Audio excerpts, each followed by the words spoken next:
ಎಲ್ರಿಗೂ ನಮಸ್ಕಾರ. ನೀವು ನೋಡ್ತಾ ಇದ್ದೀರಾ ಟಿವಿ ವಿಕ್ರಮ. ನಾನು ಮುಮ್ತಾಜ್ ಅಬ್ದುಲ್ ನೆಲೆಡ್ಕ. ನೀವೇನು ಟಿವಿ ವಿಕ್ರಮವನ್ನು ಸಬ್ಸ್ಕ್ರೈಬ್ ಮಾಡದೆ ಈ ಕಾರ್ಯಕ್ರಮವನ್ನು ನೋಡ್ತಾ ಇದ್ರೆ ದಯವಿಟ್ಟು ಟಿವಿ ವಿಕ್ರಮವನ್ನು ಸಬ್ಸ್ಕ್ರೈಬ್ ಮಾಡಿ. ವೀಕ್ಷಕರೇ, ಮೋದಿಜಿಯವರ ಮೇಲೆ ಅಟ್ಯಾಕ್ ಮಾಡೋದಕ್ಕೆ ಪ್ಲಾನ್ ಮಾಡಿದಂತಹ ವಿಚಾರವಾಗಿ ಈಗ ಕಿರಣ್ ರಿಜಿಜು ಅವರು 2ನೇ ವಿಡಿಯೋವನ್ನು ಕೂಡ ರಿಲೀಸ್ ಮಾಡಿರುವಂಥದ್ದು. ಸೊ ಇದನ್ನ ನೋಡಿದ ಮೇಲೆ ಇನ್ನು ಯಾರಿಗೂ ಕೂಡ ಯಾವ ಡೌಟ್ ಇರಲ್ಲ ಅಂತ ನಾನು ಭಾವಿಸ್ತೀನಿ. ನೀವು ಒಂದು ಬಾರಿ ನೋಡ್ಕೊಂಡು ಬನ್ನಿ.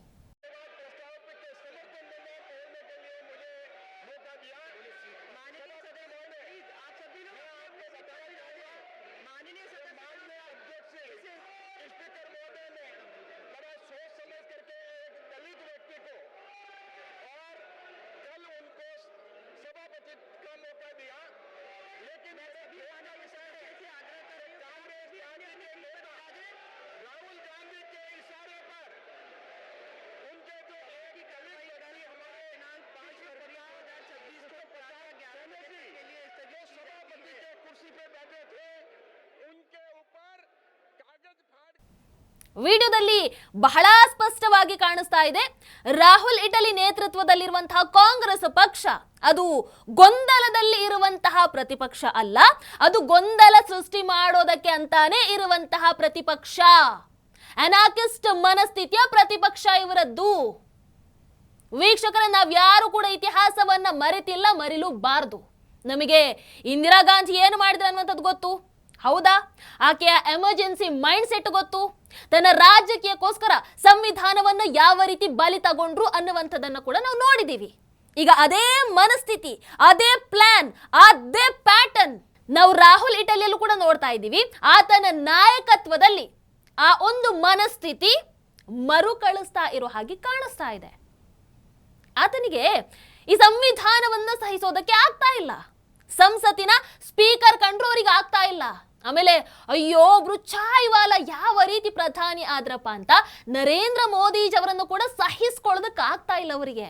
ಅದಕ್ಕೆ ಮೊದಲಿಗೆ ಪ್ರಧಾನಮಂತ್ರಿ ನರೇಂದ್ರ ಮೋದಿಜಿಯವರ ಮೇಲೆ ಅಟ್ಯಾಕ್ ಮಾಡೋದಕ್ಕೆ ಟ್ರೈ ಮಾಡಿದ್ರು. ಮೊನ್ನೆ ಅದಕ್ಕೆ ಸಂಬಂಧಪಟ್ಟಂತಹ ಒಂದಷ್ಟು ಸಾಕ್ಷಿಗಳು, ಒಂದಷ್ಟು ವಿಡಿಯೋಗಳು ಹೊರಗೆ ಬಂದಾಗ ಉಲ್ಟಾ ಹೊಡೆದು ಬಿಡ್ತಾರೆ, ದಿಕ್ಕೆ ಬದಲಾಯಿಸ್ಕೊಂಡು ಬಿಡ್ತಾರೆ. ಡೈರೆಕ್ಟ್ ಆಗಿ ಸತ್ಯವನ್ನ ಹೇಳಿದಂತಹ ಸಂಸತ್ ಸ್ಪೀಕರ್ ಓಂ ಬಿರ್ಲಾ ಅವರ ಮೇಲೆ ತಿರುಗಿ ಬೀಳ್ತಾರೆ. ಸ್ಪೀಕರ್ ನಿಯಮದ ಹಾಗೆ ಪ್ರಶ್ನೆಯನ್ನ ಕೇಳಿದ್ರೆ ಅದಕ್ಕೆ ಉತ್ತರವನ್ನು ಕೊಡಬೇಕಾದಂತಹ ಇವರುಗಳು ಏನು ಮಾಡ್ತಾರೆ? ನೋ ಕಾನ್ಫಿಡೆನ್ಸ್ ಮೋಷನ್ ವರೆಗೆ ಹೋಗಿ ನಿಲ್ತಾರೆ. ಹೌದಾ? ವೀಕ್ಷಕರ, ಕಾಂಗ್ರೆಸ್ ಪಕ್ಷ ಉಳಿದಿರುವಂತಹ ಎಲ್ಲ ವಿರೋಧ ಪಕ್ಷಗಳನ್ನ ಒಟ್ಟುಗೂಡಿಸಿ ಅವರನ್ನ ಎತ್ತಿ ಕಟ್ಟಿ ಲೋಕಸಭಾ ಸ್ಪೀಕರ್ ಓಂ ಬಿರ್ಲಾ ಅವರ ವಿರುದ್ಧ ಅವಿಶ್ವಾಸ ಗೊತ್ತುವಳಿಯ ನೋಟಿಸ್ ಅನ್ನ ಯಾರಿಗೆ? ಲೋಕಸಭಾ ಪ್ರಧಾನ ಕಾರ್ಯದರ್ಶಿ ಉತ್ಪಲ್ ಕುಮಾರ್ ಅವರಿಗೆ ಸಲ್ಲಿಕೆ ಮಾಡ್ತಾರೆ. ಕಾರಣ ಏನು ಹೇಳಿ? ಓಂ ಬಿರ್ಲಾ ಅವರು ಮಾತನಾಡುವುದಕ್ಕೆ ಇವರಿಗೆ ಪಾಪ ಅವಕಾಶನೇ ಕೊಡ್ತಾ ಇರಲಿಲ್ವಂತೆ. ಉಫ್, ರಾಹುಲ್ ಇಟಲಿ ಅವರ ಯೋಗ್ಯತೆಗೆ ಅಲ್ಲಿ ಕೊಟ್ಟಂತ ಅವಕಾಶವನ್ನ ಯಾವ ರೀತಿ ಬಳಸ್ಕೊಂಡ್ರು ಅನ್ನುವಂಥದ್ದನ್ನ ಇಡೀ ದೇಶ ನೋಡಿದೆ. ಎಂ ನರಾವನೆ ಅವರ ಪುಸ್ತಕವನ್ನ ಹಿಡ್ಕೊಂಡು ಆ ಕಡೆಯಿಂದ ಈ ಕಡೆಗೆ, ಈ ಕಡೆಯಿಂದ ಆ ಕಡೆಗೆ ಹೋಗಿ ಟೈಮ್ ವೇಸ್ಟ್ ಮಾಡಿದ್ದು ಬಿಟ್ರೆ ಬೇರೆ ಏನ್ ಮಾಡಿದ್ದಾರೆ? ಕೊಟ್ಟಂತಹ ಸಮಯದಲ್ಲಿ ಏನ್ ಮಾಡಿದ್ದಾರೆ? ಈಗ ನೋಡಿದ್ರೆ ಓಂ ಬಿರ್ಲಾ ಅವರ ವಿರುದ್ಧ ಆ ಕಾರಣವನ್ನ ಕೊಟ್ಟು ಅವಿಶ್ವಾಸ ನಿರ್ಣಯವನ್ನ ಮಂಡಿಸ್ತಾ ಇದ್ದಾರೆ. ವಾಹ್, ಅಲ್ಲದವ್ರಿಗೆ ಆಗಲ್ಲ ಬಿಡಿ, ಯಾಕಂದ್ರೆ ಆಲ್ರೆಡಿ ಮೆಜಾರಿಟಿ ಇಲ್ಲ. ಆದ್ರೂ ಸುಮ್ಮನೆ ನಾವು ಸುದ್ದಿಯಲ್ಲಿ ಇರೋಣ ಅಂತ ಏನೋ ಮಾಡ್ತಾ ಇದ್ದಾರೆ. ಆದ್ರೆ ಮಜಾ ಏನಪ್ಪಾ ಅಂತಂದ್ರೆ ಈ ಅವಿಶ್ವಾಸ ಗೊತ್ತುವಳಿ ನೋಟಿಸ್ಗೆ TMC ನಾಯಕರು ಸೈನೇ ಮಾಡ್ತಾ ಇಲ್ವಂತೆ. ಇಲ್ಲ, ನಾವು ಹಾಕಲ್ಲ ಅಂತ ಹೇಳ್ತಾ ಇದ್ದಾರಂತೆ. ಏನು ಕರ್ಮಾರಿ ನಿಮ್ದು. ಹೋಗ್ಲಿ, ಅದಕ್ಕಿಂತ ಇನ್ನೊಂದು ಮಜಾ ಏನಪ್ಪಾ ಅಂತಂದ್ರೆ ಈ ನೋಟಿಸ್ ಅಲ್ಲಿ ಕಾಂಗ್ರೆಸ್ ಮೆನ್ಷನ್ ಮಾಡಿರುವಂತಹ ಡೇಟು ಏನಂತ ಇದೆ? ಫೆಬ್ರವರಿ 2025 ಅಂತ. 2026 ಅಲ್ಲ ಪಾಪ, ಇನ್ನೂ 2025ರಲ್ಲೇ ಇದ್ದಾರೆ. ಅದು ನೋಡಿ, ನೀವು ಆ ನೋಟಿಸ್ ಅನ್ನ ನೋಡಿ, ನೀವು ಅಲ್ಲಿ ಒಂದು ಸರ್ತಿ ಅಲ್ಲ ಎಷ್ಟು ಸರ್ತಿ ಮಿಸ್ಟೇಕ್ ಆಗಿದೆ. ಆನ್ ಫೆಬ್ರವರಿ 2, 2025, 2026 ಅಲ್ಲ 25. ಆಮೇಲೆ ಆನ್ 3 ಫೆಬ್ರವರಿ 2025. ಆಮೇಲೆ ನೆಕ್ಸ್ಟ್ ಆನ್ 4th ಫೆಬ್ರವರಿ 2025. ಆಮೇಲೆ ಇನ್ನು ಕೆಳಗಿದೆ ಆನ್ 5 ಫೆಬ್ರವರಿ 2025. 26 ಅಲ್ಲ.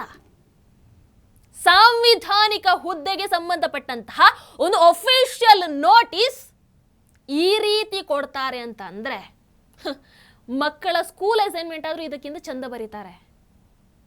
ಏನ್ ಹೇಳೋದು ಇದನ್ನ?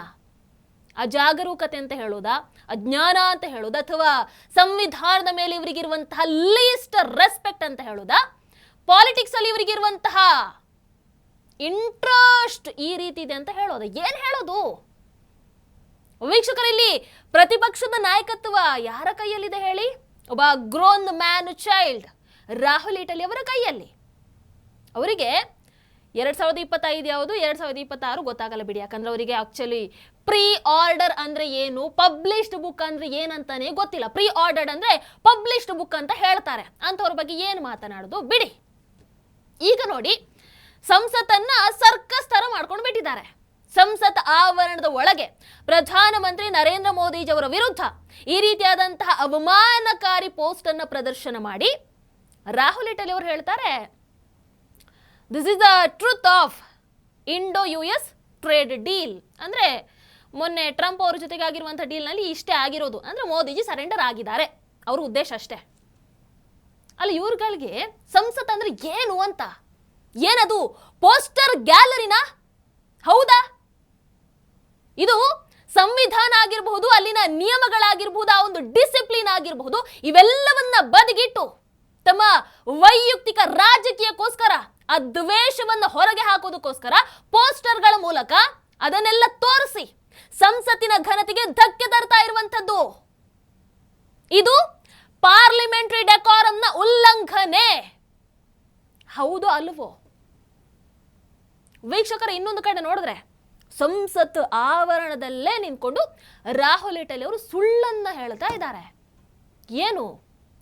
ಮಾಜಿ ಸೇನಾ ಮುಖ್ಯಸ್ಥರಾದಂತಹ ಜನರಲ್ MM ನರಾವನೆ ಅವರ ಇನ್ನೂ ಪ್ರಕಟ ಆಗದಂತಹ ಅನ್ಪಬ್ಲಿಷ್ಡ್ ಬುಕ್ ಅಮೆಜಾನ್ ಅಲ್ಲಿ ಅವೈಲೇಬಲ್ ಇದೆ ಅಂತೆ. ಅಷ್ಟೇ ಅಲ್ಲ, ಮುಂದಕ್ಕೆ ಮಾತಾಡ್ತಾ ಮತ್ತೊಂದು ಸುಳ್ಳು ಹೇಳ್ತಾರೆ. ನರಾವನೆ ಅವರೇ ನನಗೆ ಪ್ರೀ ಆರ್ಡರ್ ಲಿಂಕ್ ಅನ್ನ ಕಳಿಸ್ಕೊಟ್ಟಿದ್ರು. ಶುದ್ಧ ಸುಳ್ಳಿದು, ಶುದ್ಧ ಸುಳ್ಳು. ಯಾಕೆ ಅಂತ ಹೇಳ್ತೀನಿ.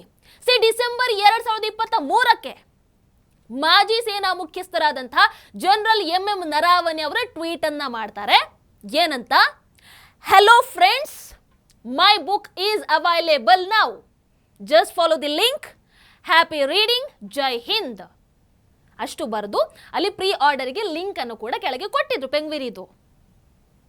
ಪ್ರೀ ಆರ್ಡರ್ ಮಾಡೋದಕ್ಕೆ, ಐ ರಿಪೀಟ್, ಪ್ರೀ ಆರ್ಡರ್ ಮಾಡೋದಕ್ಕೆ. ಆದ್ರೆ ಇಲ್ಲಿ 15 ಜನವರಿ 2024 ಪುಸ್ತಕದ ಅಧಿಕೃತ ಲಾಂಚ್ ಡೇಟ್ ಆಗಿತ್ತು. ಅವತ್ತು ಆಕ್ಚುಲಿ ಅದು ಪಬ್ಲಿಷ್ ಆಗಬೇಕಾಗಿದ್ದಂಥದ್ದು. ಬಟ್ ಏನಾಗುತ್ತೆ, 13 ಜನವರಿ 2024 ಅಂದ್ರೆ ಲಾಂಚ್ಗೆ 2 ದಿನ ಮುಂಚೆ ಅಮೆಜಾನ್ ಏನ್ ಮಾಡುತ್ತೆ, ಪ್ರೀ ಆರ್ಡರ್ಸ್ ಅನ್ನ ಕ್ಯಾನ್ಸಲ್ ಮಾಡಿಬಿಡುತ್ತೆ. ಯಾಕೆ ಕ್ಯಾನ್ಸಲ್ ಮಾಡುತ್ತೆ? ಆ ಕಡೆ ಲಾಂಚ್ ಆಗಲ್ಲ, ಅದಕ್ಕೋಸ್ಕರ ಅವರು ಕ್ಯಾನ್ಸಲ್ ಮಾಡ್ತಾರೆ. ಸೊ ಈ ಕಡೆ ಬುಕ್ಕು ಲಾಂಚ್ ಆಗಲ್ಲ, ಹಾಗಾಗಿ ಯಾರೆಲ್ಲ ಪ್ರೀ ಆರ್ಡರ್ ಮಾಡಿರ್ತಾರೋ ಅವರಿಗೆ ಪುಸ್ತಕದ ಡೆಲಿವರಿ ಕೂಡ ಆಗಲ್ಲ, ಯಾರ ಕೈಗೂ ಕೂಡ ಪುಸ್ತಕ ತಲುಪಿಲ್ಲ. ನೋಡಿ, ಒಂದು ಸ್ಕ್ರೀನ್ ಶಾಟ್ ಬೇಕಾದ್ರೂ ಹಾಕ್ತೀನಿ. ಇಲ್ಲಿ ಡೇಟ್ ಮೆನ್ಷನ್ ಇದೆ, 15/12/2023. ಅಂದ್ರೆ ಪುಸ್ತಕ ಅಧಿಕೃತವಾಗಿ ಲಾಂಚ್ ಆಗಬೇಕಾಗಿದ್ದಂಥ ದಿನಾಂಕ ಅದು. ಬುಕ್ ಕಾಪಿ ಸಿಗ್ತಾ ಅಂತ ಕೇಳ್ತಾರೆ. ಆಗ ಇನ್ನೊಬ್ರು ಏನ್ ಹೇಳ್ತಾರೆ, ಇಲ್ಲ, ಅಮೆಜಾನ್ ಪ್ರೀ ಆರ್ಡರ್ ಲಾಂಚ್ ಹಿಂದಿನ ದಿನಾನೇ ಕ್ಯಾನ್ಸಲ್ ಮಾಡಿದೆ. ಅದರ ಅರ್ಥ ಏನು? ಬುಕ್ ಲಾಂಚ್ ಆಗ್ಲಿಲ್ಲ, ಈ ಕಡೆ ಅಮೆಜಾನ್ ಮೂಲಕ ಯಾರಿಗೆಲ್ಲ ಪ್ರೀ ಆರ್ಡರ್ ಮಾಡಿರೋ ಯಾರಿಗೂ ಸಿಗಲೂ ಇಲ್ಲ, ಎಲ್ಲೂ ಕೂಡ ಕ್ಯಾನ್ಸಲ್ ಆಗಿದೆ, ಎಲ್ಲೂ ಅವೈಲೇಬಲ್ ಇಲ್ಲ.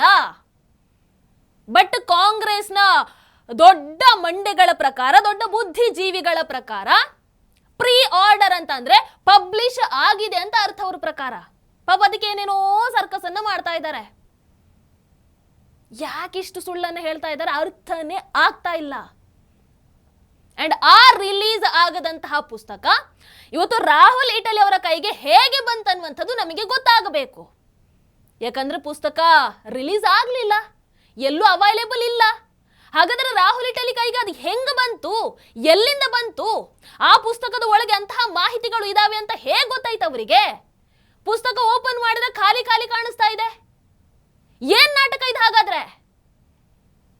ನೋಡೋಣ. ಆಲ್ರೆಡಿ ದೆಹಲಿ ಪೊಲೀಸರು FIR ಅನ್ನ ದಾಖಲು ಮಾಡಿದ್ದಾರೆ ಈ ವಿಚಾರದಲ್ಲಿ. ಗೊತ್ತಾಗುತ್ತೆ ಮುಂದೆ. ಈ ಪ್ರತಿ ಸಂದರ್ಭದಲ್ಲೂ ಕೂಡ ನಮ್ಮದೇ ಸರಿ, ನಮ್ಮ ಫ್ಯಾಮಿಲಿ ಹೇಳಿದ್ದೇ ಸರಿ, ನಮ್ಮ ಫ್ಯಾಮಿಲಿನೇ ಫಸ್ಟು, ಸಂವಿಧಾನ ಅದೆಲ್ಲ ಸೈಡ್ಗೆ ಅನ್ನೋ ಥರ ಆಡ್ತಾ ಇರುವಂತಹ ಈ ರಾಹುಲ್ ಈಟಲಿ ಅಂಡ್ ಗ್ಯಾಂಗ್ ಅವರ ಈ ಆಟ ಗೆಲ್ಲುತ್ತಾ ಅಥವಾ ಇಲ್ಲಿ ಸಂವಿಧಾನ ಗೆಲ್ಲುತ್ತಾ, ನ್ಯಾಯ ಗೆಲ್ಲುತ್ತಾ ಅನ್ನುವಂಥದ್ದನ್ನು ನಾವು ಕಾದು ನೋಡೋಣ. ನಮಗೇನನ್ಸುತ್ತೆ ಕಮೆಂಟ್ ಮಾಡಿ. ನಮಸ್ಕಾರ. ಟಿವಿ ವಿಕ್ರಮ, ದೇಶ ನಿಮ್ಮ ಕೈಯಲ್ಲಿ. ಈ ಕಾರ್ಯಕ್ರಮ ನಿಮಗೆ ಇಷ್ಟ ಆಗಿದ್ದಲ್ಲಿ ಲೈಕ್, ಶೇರ್ ಹಾಗೂ ಕಮೆಂಟ್ ಮಾಡಿ. ಟಿವಿ ವಿಕ್ರಮದ ಕಾರ್ಯಕ್ರಮಗಳನ್ನು ನಿರಂತರವಾಗಿ ವೀಕ್ಷಿಸಲು ಸಬ್ಸ್ಕ್ರೈಬ್ ಮಾಡಿ, ಬೆಲ್ ಐಕನ್ ಒತ್ತಿ.